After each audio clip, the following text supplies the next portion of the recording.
Welcome to Game Devs Play Games, where we play games and talk game design, and we are here with Bendy and the Ink Machine. Specifically, Chapter 1, because the game is still in development. Yes. But this is a little horror game that's been trending on the Game Jolts. Yes, and this is made by The Meatly and Mike Mood. Yes. So we're excited to play this. And no, for anyone who asks, Mike Mood is not The Meatly. Shout out to Mike Mood, who I met at GDC. Woo, Mike Mood. He's married to one of the IGDA people, like staff members. Super cool. So it was cool hanging out with him. All right. So let's check out Bendy. And the Ink Machine. So we actually played this a couple weeks ago. We waited 2 weeks. Oh, first, dear Henry, it seems like a lifetime since we worked on cartoons together. 30 years really slips away, doesn't it? If you're back in town, come visit the old workshop. There's something I need to show you. Your best pal, Joey Drew. So we played this a couple weeks ago, and our capture actually got screwed up, and we lost all of the gameplay footage.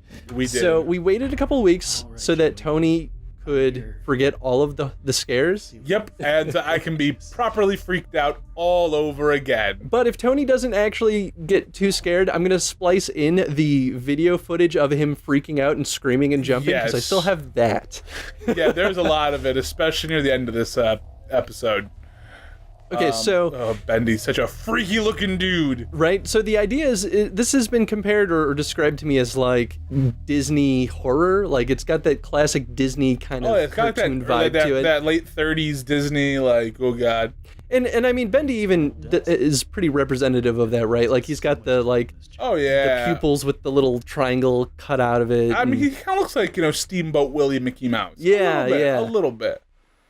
So they set things off pretty strong with the horror vibe by giving you like continue by giving you the like dark atmosphere, like cobwebs, everything's kind of decrepit and like papers everywhere. And they're doing that thing where they're like taking something nostalgic and making it scary. Because if you look at Bendy's face, I mean that's not a kind face. No. It definitely looks like someone who's about to start some stuff. Like he's gonna kill you. Like he's gonna kill me, and I already can't do this. My butthole's already puckering. I don't like it. Oh, what was on the wall? I'm not gonna look at it. So here's ink dripping. Oh, there's the Bendy doll. Okay. Well, we can't collect it yet because we don't know. Dreams come true. Don't they, though? What an uplifting message. I love how everything here, if you look at all these Bendy posters, they're all like something with evil. Like there's the demon moon, the little devil darling. Mm-hmm. Like this is not a friendly game. Oh. I mean, Steamboat Willie was a douchebag. He was actually a villainous character. Yeah. Oh, yeah, and this is the light. The freaky light that I don't like. The light behind the door. And there's the ink machine. Yeah, I don't remember everything. So I'm glad we waited a couple of weeks. So here's the ink machine. So this is the ink machine, huh? Wonder how you turn it on. We all wonder how we turn it on. And we all wonder, don't we? Okay, I'm just looking around, just taking a look.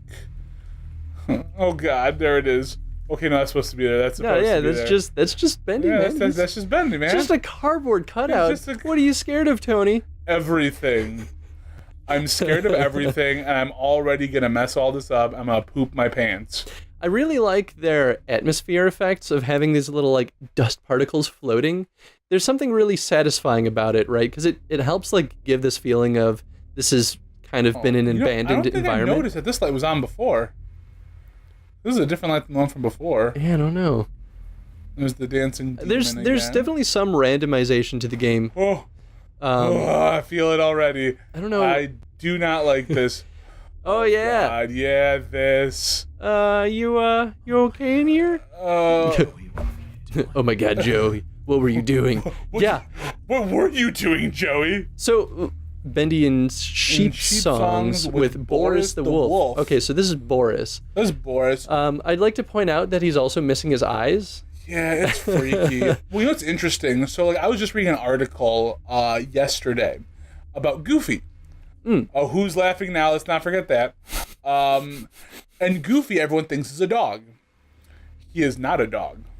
Your mic is falling. Yeah, my mic is falling. Pause real quick. Yeah, we're just gonna... So people think that Goofy is a dog. Right. I thought he was a dog. Right. He's got the dog ears and he's got the dog ears. Well, I guess he's supposed to was an Angus cow, an Angus something cow. Oh. Because like I guess one I of can his see love that. interests they make is Clarabelle the cow, and for everyone else they always make it This to work. whatever the opposite sexes of the same animal. Right.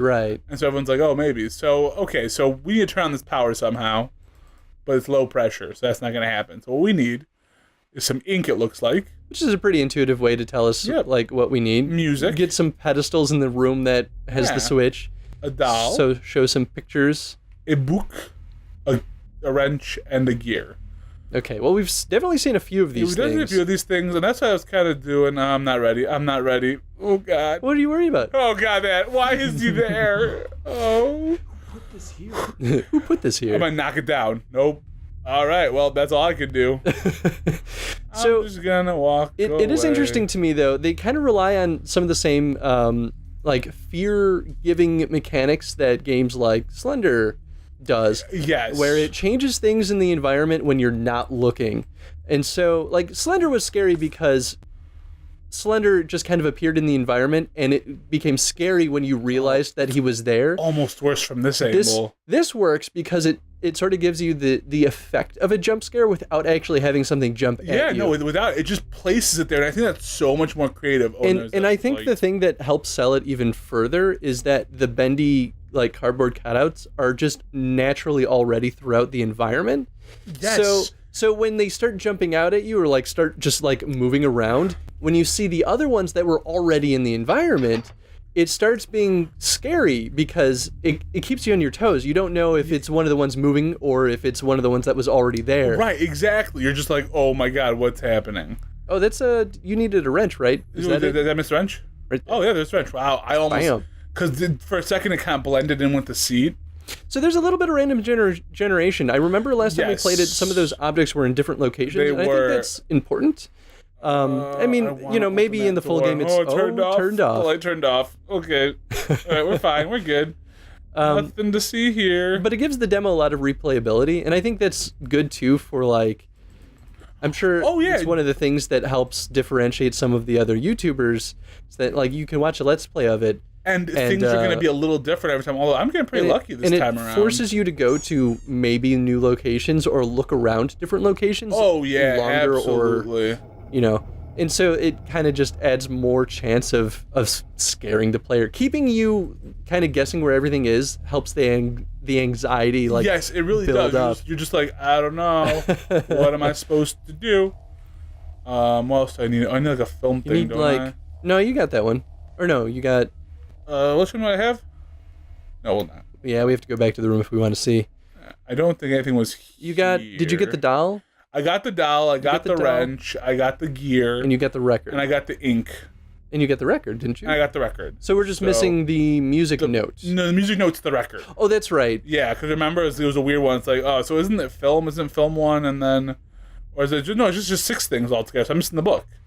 Oh, book. Right. Okay, yeah. Oh, I don't remember seeing that one. You know why? There's that other room I haven't found again yet, which is the TV room. It's not that thing. You're sure it's a book? Oh wait, did we do that? This Oh God. Look up. And is that it? Okay, no, that's just a thing there. Oh, and At this point, I don't get what Joey's plan is for this. No subtitles. No, subtitles are already on. You just turn them off. And I certainly don't see why we This one just doesn't have subtitles for some reason. weird. noisy, messy, and who needs that much ink anyway? Also, get this. Joey had each one of us donate something from our workstation. We put them on these little pedestals in the break room to help appease the gods, Joey says. Okay, Keep it's things all right. going. Just I think he's lost his mind.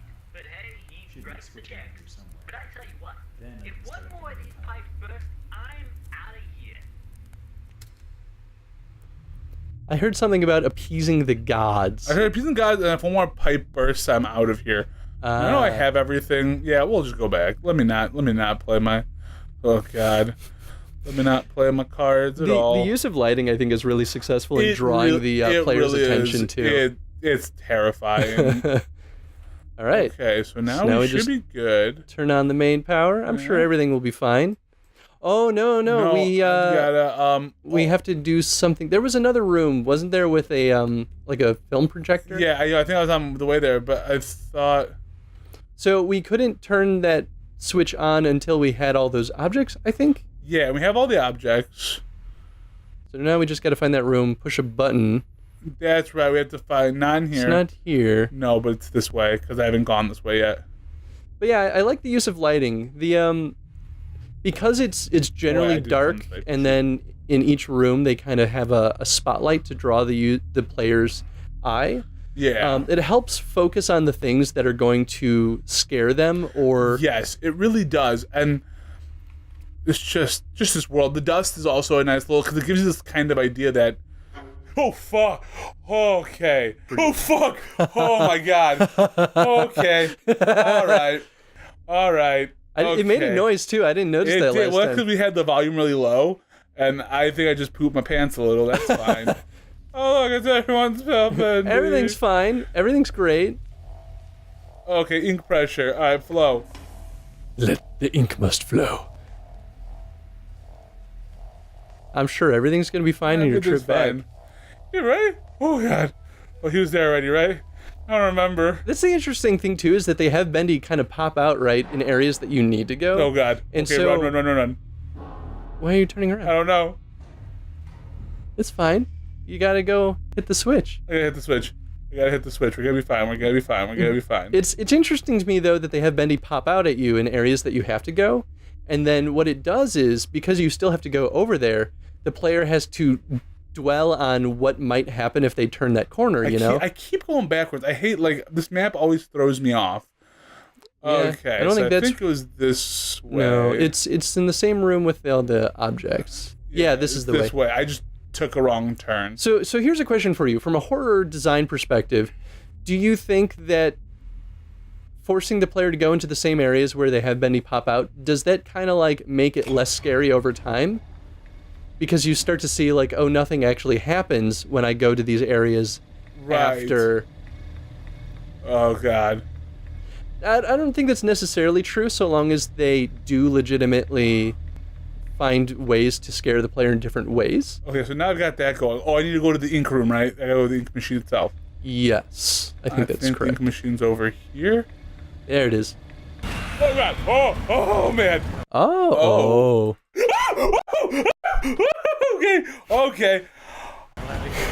Okay. Oh, so that wasn't ink. That was, what's it called? That looked like the dog again. No, was that Bendy? That was Bendy. We're running. Oh, I found the exit pretty easy. You're there's, I think, oh, that's right. Oh, you can't get past the wall of ink that's dripping from the ceiling. Oh god. You're going the wrong way. You gotta go down that hallway to the right. Oh, I go here? No. Oh, wait. Turn around. Turn left. There you go. Oh, that's the exit. Oh, no! Okay. The creator lied to us. Oh, that's right. Oh, yeah, I get to pick up the axe. This will definitely come in handy. Though I still think, even with the axe, I'm really hoping that in the later iterations of this game, that they still don't let you fight back against the creature or Bendy, whoever is really attacking us. Whoever is really attacking, I like the axe from a, like, being able to navigate through your environment in a new way. Yeah, right, to clear paths. But as soon as you're able to fight back, I think inherently the game stops being as scary. No, although there's still gonna be a level of suspense.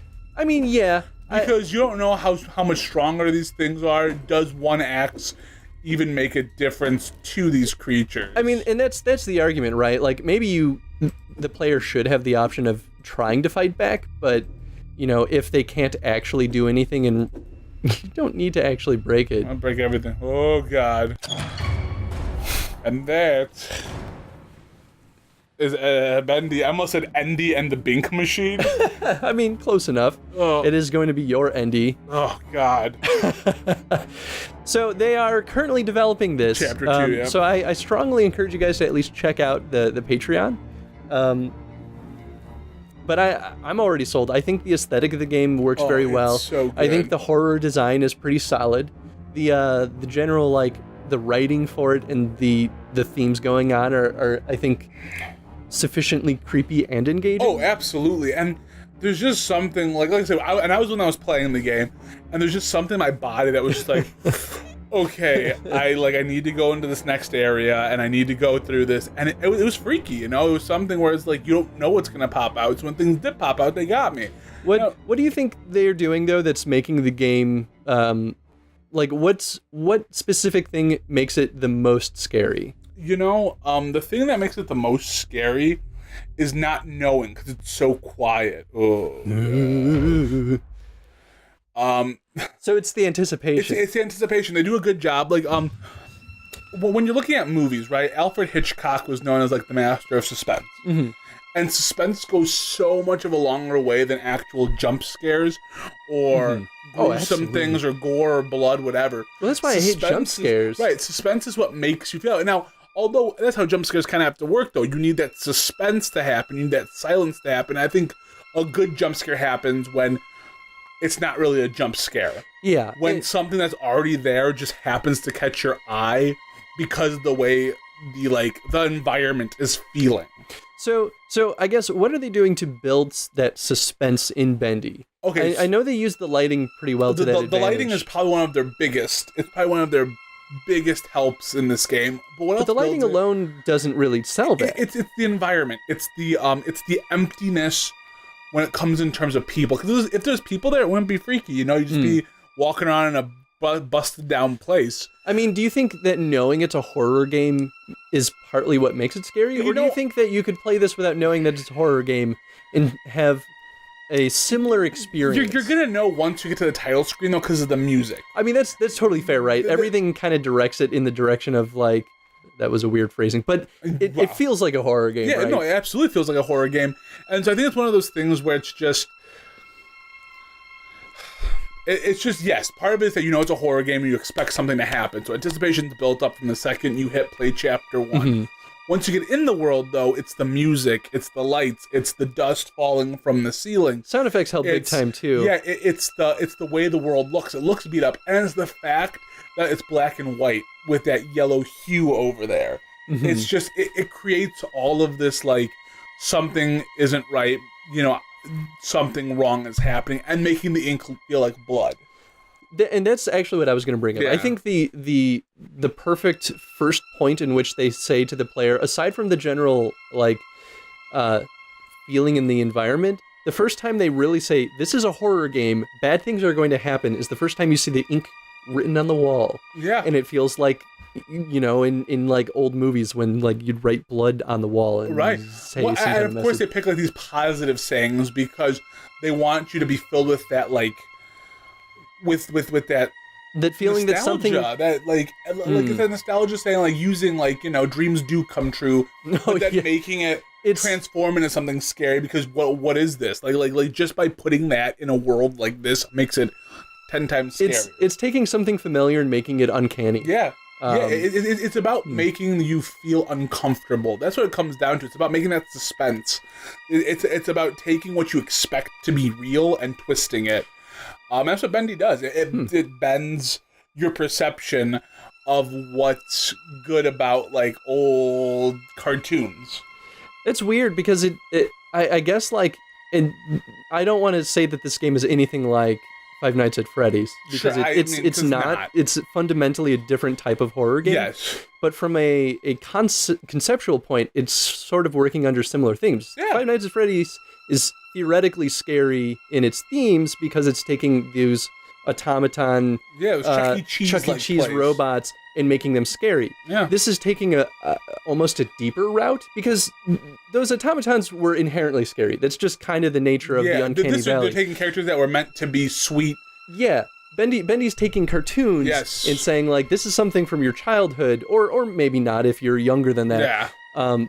But it's something old that used to be charming and making it evil. And that almost is a deeper kind of uncanniness. Well, because it makes you just that much more uncomfortable. Right. It just makes me, it'd be like saying, let's play a game with Mickey Mouse, except Mickey Mouse was really was created by the devil. And it would kind of be messed up. Yeah. It would really mess with what your notions of what reality is in terms of a cartoon.